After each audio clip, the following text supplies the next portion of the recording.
So magandang araw po. Ngayon naman po ay aking papaliwanag kung paano nagsisynthesize ang cysteine sa ating pangangatawan.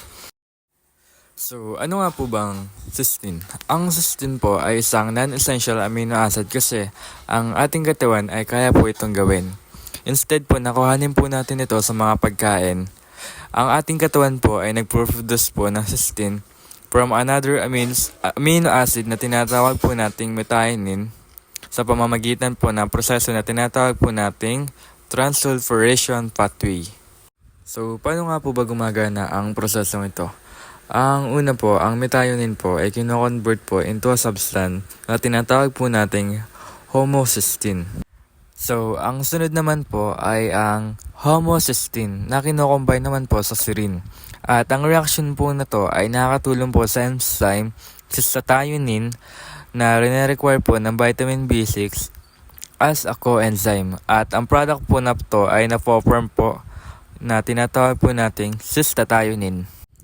So, may another enzyme po na tinatawag po na cystathionine Y-lase na kinakailangan din po ng vitamin B6 para po ma-break po ang cystathionine into cysteine.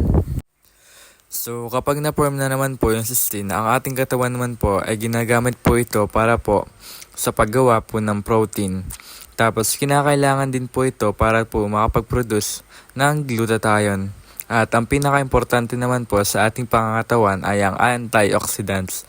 Tapos, ang glutathione po ay pinoprotektahan ang cell para po sa mga damage na pwede po mag-cause ng harmful molecule na tinatawag po nating free radicals.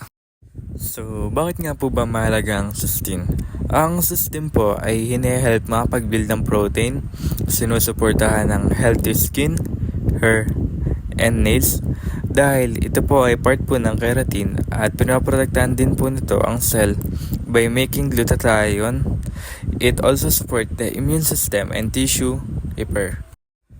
So, sa healthcare naman po, ang cysteine po ay napakahalaga kasi po ito po ay nagme-maintain ng enough na cysteine para matulungan ng ating katawan para mag-recover sa mga illness at mabawasan ng oxidative stress at ma-promote po ang wound healing.